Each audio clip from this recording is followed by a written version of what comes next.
तो आज हम देखेंगे फिजियोलॉजिकल इफेक्ट्स ऑफ लेज़र। तो जो मेरी पिछली वाली वीडियो थी उसमें मैंने आप लोगों को बताया था properties of laser, production and types of laser. तो आज हम इस वीडियो में देखेंगे फिजियोलॉजिकल इफेक्ट्स ऑफ लेज़र। तो जो लेज़र है वो वर्क करता है फोटो बायोमॉड्यूलेशन के ऊपर। तो इसके अंदर फोटो का मतलब है लाइट, बायो का मतलब है लाइफ और मॉड्यूलेशन का मतलब है चेंज। तो हम जब भी लेज़र को हमारी स्किन के ऊपर अप्लाई करते हैं तो हमारी बॉडी के अंदर ऑलरेडी कुछ एंडोजेनस क्रोमोफोर्स प्रेजेंट होते हैं। तो वो क्रोमोफोर्स क्या करते हैं, उस लेज़र एनर्जी को एब्जॉर्ब कर लेते हैं और ये क्रोमोफोर्स मेनली हमारा जो माइटोकॉन्ड्रिया है उसके अंदर प्रेजेंट होता है। तो इस वजह से जो मेन जब भी हम लेज़र को अप्लाई करते हैं स्किन के ऊपर तो उसका जो मेन टारगेट सेल होता है वो होता है हमारा माइटोकॉन्ड्रिया, क्योंकि जो माइटोकॉन्ड्रिया होता है उसके अंदर कुछ स्पेसिफिक एंडोजेनस क्रोमोफोर्स प्रेजेंट होते हैं जो हमारी लेज़र लाइट को एब्जॉर्ब कर लेते हैं। और ये क्रोमोफोर्स का नाम है साइटोक्रोम सी ऑक्सीडेज।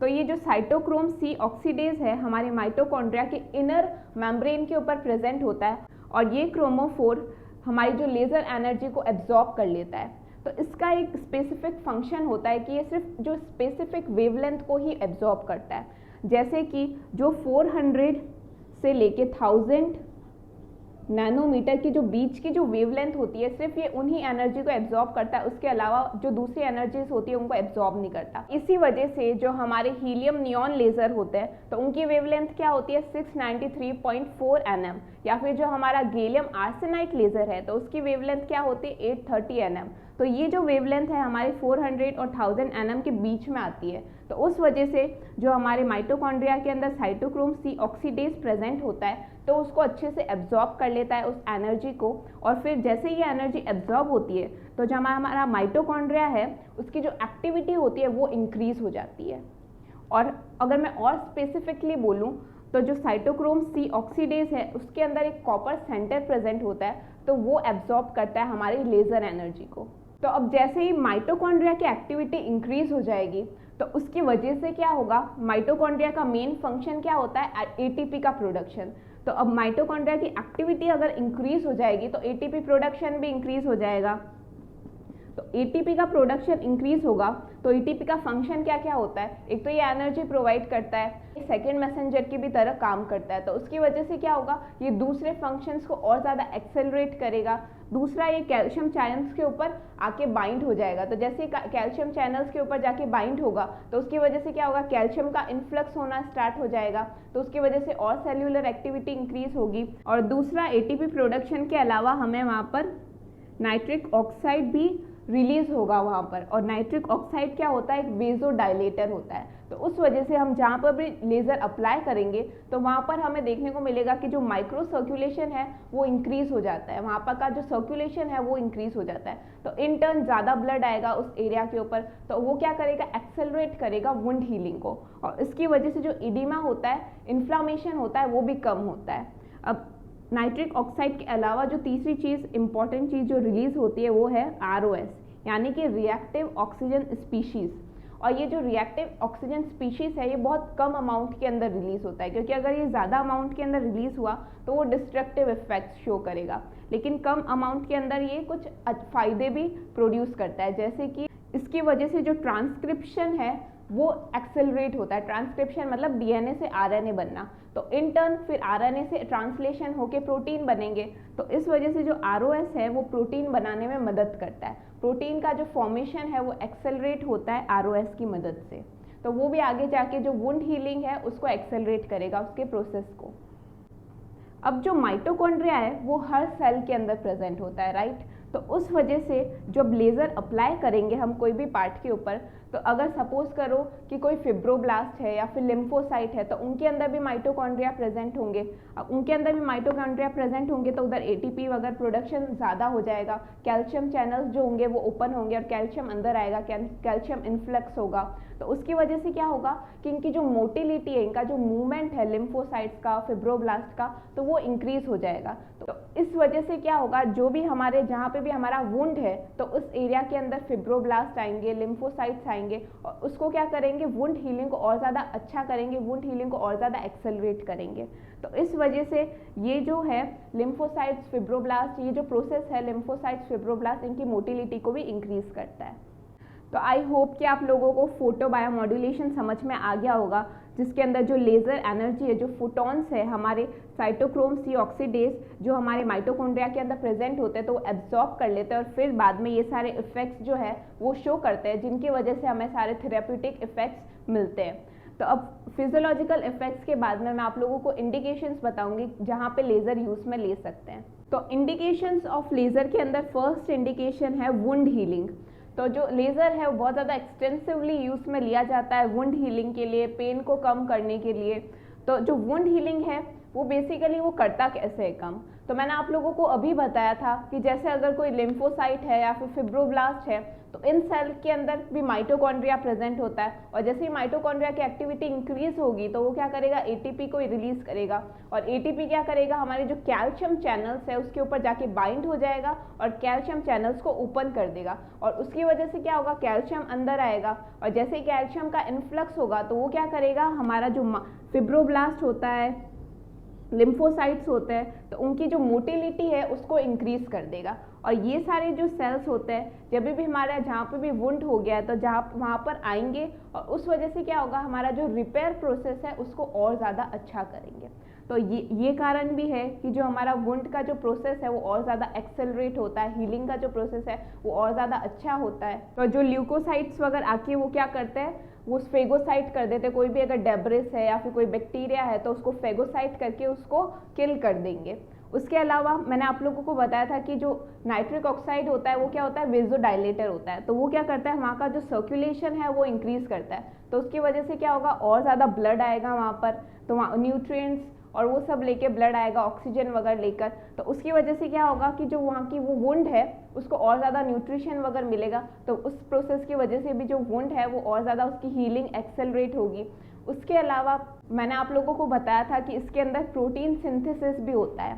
जब ROS यानी कि रिएक्टिव ऑक्सीजन स्पीशीज़, वो उसकी मदद से क्या होता है, हमारा ट्रांसलेशन होता है उसकी वजह से क्या होता है, प्रोटीन का सिंथेसिस होता है। तो उसकी वजह से यहाँ पे जो भी वुंड हो रखा है वहाँ पे कोलाजन सिंथेसिस इंक्रीज होगा, तो उस वजह से जो वुंड है उसकी जो टेंसाइल स्ट्रेंथ है वो और ज़्यादा अच्छी होगी, और ज़्यादा इंक्रीज होगी। तो इन सब की वजह से जो वुंड को हील करने में हमारी जो लेज़र थेरेपी है वो वर्क करती है। तो वुंड कोई सा भी हो सकता है, जैसे सिंपली कोई सर्जिकल वुंड है या फिर जो वीनस अल्सर्स हो जाते हैं तो उसको भी ट्रीट करने में मदद करता है, या फिर प्रेशर अल्सर्स हो गए या फिर हर्पिस सिम्प्लेक्स की वजह से भी काफ़ी हमारे वुंड हो जाता है तो उनको भी ट्रीट करने के लिए हमारी जो लेज़र थेरेपी है वो मदद करती है। जो लेज़र है वो पेन को भी कम करता है, तो उस वजह से बहुत सारी जो पेनफुल कंडीशंस होती है, जैसे कि किसी को अगर क्रॉनिक पेन है, बहुत लंबे टाइम से पेन है, लो बैक पेन है या फिर न्यूरोजेनिक पेन है या फिर मस्क्यूलोस्केलेटल पेन है, जैसे कि ऑस्टियोआर्थराइटिस है किसी को और उसकी वजह से पेन हो रहा है, या फिर रेमेटॉइड आर्थराइटिस है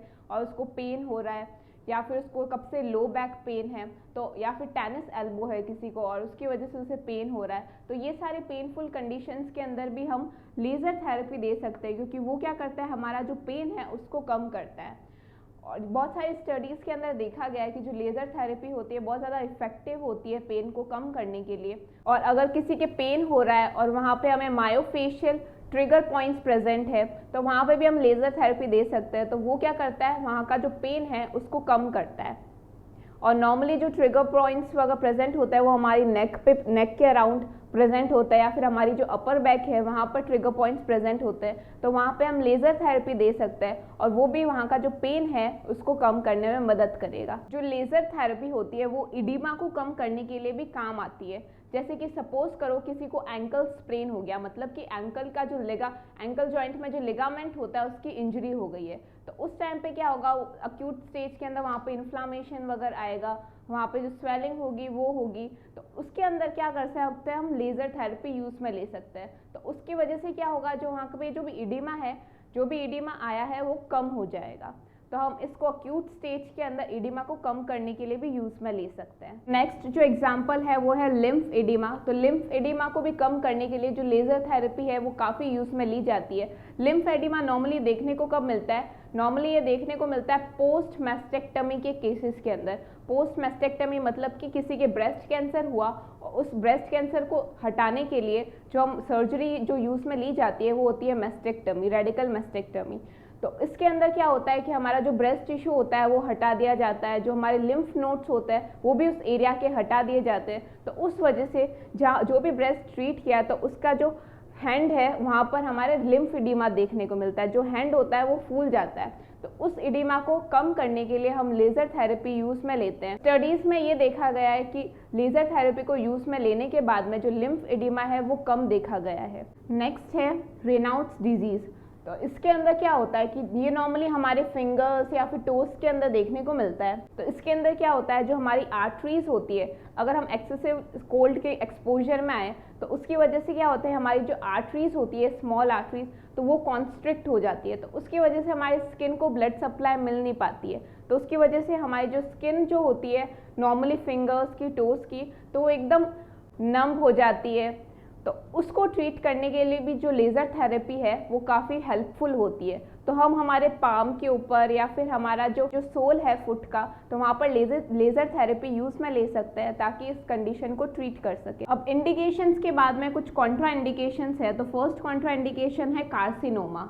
तो कहीं पे भी किसी के अगर कार्सिनोमा प्रेजेंट है, ट्यूमर प्रेजेंट है, तो उसके ऊपर हमें कभी भी लेज़र थेरेपी नहीं देनी है, क्योंकि आप लोगों को पता है अब कि जो लेज़र थेरेपी है वो क्या करती है, बायोस्टिमुलेटरी है वो, यानी कि वो जो हमारे सेल की जो एक्टिविटी है उसको स्टिमुलेट करती है। तो उस वजह से बहुत ज़्यादा चांसेस हो सकता है कि वो जो कार्सिनोमा का जो फॉर्मेशन का जो प्रोसेस है उसको स्टिमुलेट कर दे। तो उसकी वजह से हमें जब जहाँ पे भी अगर ट्यूमर प्रेजेंट है तो वहाँ पर हमें लेज़र थेरेपी नहीं देनी है। उसके अलावा एरिया ऑफ हेमरेज, अगर कोई ऐसा एरिया जहाँ पे इंटरनल हेमरेज है तो उधर भी हमें कभी भी लेज़र थेरेपी नहीं देनी है, क्योंकि वो क्या करता है, उसके अंदर नाइट्रिक ऑक्साइड रिलीज होता है। तो वो क्या करता है, वो वेज़ोडाइलेटर होता है, तो वहाँ का जो सर्कुलेशन है वो इंक्रीज कर देगा। तो उस वजह से अगर किसी के हेमरेज है तो वहाँ पर भी हमें लेज़र थेरेपी यूज़ में नहीं देनी है। उसके अलावा कोई लेडी है जो प्रेग्नेंट है तो उसके डायरेक्टली यूट्रस के ऊपर भी हमें लेज़र थेरेपी कभी भी यूज़ में नहीं लेनी। वैसे तो इसका कोई रिस्क ज़्यादा देखा नहीं गया है, लेकिन फिर भी बेहतर होता है कि अगर हम अवॉइड करें लेज़र को यूज़ में लेना डायरेक्ट प्रेग्नेंट यूट्रस के ऊपर। इसके अलावा कुछ प्रिकॉशंस भी है, जब भी हम लेज़र थेरेपी यूज़ में लें तो हमें लेने चाहिए। जैसे कि जब भी हम लेज़र थेरेपी यूज़ में ले रहे हैं तो हमें प्रोटेक्टिव गॉगल्स यूज़ में लेने चाहिए, थेरेपिस्ट और पेशेंट दोनों को पहनाने चाहिए। वैसे तो नॉर्मली ज़्यादा कुछ इफेक्ट शो नहीं करता, लेकिन हम क्लास 2 या फिर क्लास 3A या 3B वाली लेज़र्स को यूज़ में ले रहे हैं तो बेहतर रहता है अगर हम प्रोटेक्टिव गॉगल्स को यूज़ में लें और फिर ट्रीटमेंट दें। और उसके अलावा अगर कोई हम इन्फेक्टेड वुंड को ट्रीट कर रहे हैं तो जब भी हम लेज़र थेरेपी को इन्फेक्टेड वुंड के ऊपर यूज़ में लें तो उसके बाद में उसका जो प्रोब है उसको अच्छे से क्लीन करना ज़रूरी है ट्रीटमेंट के बाद में, ताकि जो इन्फेक्शन है एक पेशेंट से दूसरे पेशेंट में फैले नहीं। तो हम अल्कोहल से या फिर एयर ड्राई कर सकते हैं उसके प्रोब को, ताकि अच्छे से वो क्लीन हो जाए और इन्फेक्शन फैले नहीं। तो अब हम देखेंगे टेक्निक्स ऑफ लेज़र एप्लीकेशन। तो इसके अंदर मेनली 2 टेक्निक्स है, ग्रिड मेथड और स्कैनिंग मेथड। तो ग्रिड मेथड के अंदर क्या करते हैं, जैसे ये हमारा अल्सर था जिसको हमें ट्रीट करना था लेज़र थेरेपी के थ्रू, तो इसको हम क्या करेंगे, ग्रिड्स के अंदर डिवाइड कर देंगे। तो ये जो इमेजिनरी ग्रिड्स होती है तो हमें वुंड को डिवाइड कर देना। ये नॉर्मली जो स्मॉल एरिया होते हैं ज़्यादा प्रिफर किया जाता है। इसके अंदर नॉर्मली 1 सेंटीमीटर जितना डिवाइड कर देते हैं स्क्वायर के ग्रिड्स, और इसके अंदर हम स्पेसिफिकली हर एक जो स्क्वायर है उसको ट्रीट करते हैं लेज़र थेरेपी के थ्रू। तो इसके अंदर हम क्या करेंगे, जो लेज़र का प्रोब होता है पहले एक स्क्वायर के ऊपर रखेंगे, फिर वो जो ट्रीटमेंट करने के बाद में उसे दूसरे स्क्वायर पे रखेंगे, फिर तीसरे स्क्वायर पे रखेंगे। तो ऐसे करके हम जो ट्रीटमेंट एरिया है उसे ट्रीट करेंगे। लेकिन अगर जो एरिया है वो बहुत बड़ा है तो उसके अंदर हम क्या करते हैं, स्कैनिंग मेथड का यूज़ में लेते हैं। तो स्कैनिंग मेथड के अंदर क्या होता है कि जो प्रोब होता है लेज़र का तो वो पूरा से धीरे हमें स्लोली स्कैन करना है। तो वो क्या होगा, पूरे जो ट्रीटमेंट एरिया है उसको हमें धीरे धीरे स्कैन करना है। तो ये जो है वो स्कैनिंग मेथड है और ये है ग्रिड मेथड। उसके अलावा जो लेज़र थेरेपी है वो हम कॉन्टैक्ट जो प्रोब होता है उसको स्किन के कॉन्टैक्ट में रख के भी ट्रीट कर सकते हैं, या फिर हम 1 सेंटीमीटर या फिर 0.5 सेंटीमीटर जितना दूर रख के स्किन से और फिर भी जो स्किन है उसको ट्रीट कर सकते हैं, तो उसको बोलते हैं नॉन कॉन्टैक्ट मेथड। तो कॉन्टैक्ट मेथड का ये फ़ायदा है कि जो इंटेंसिटी होती है वो अच्छी खासी स्किन के अंदर तक जाती है।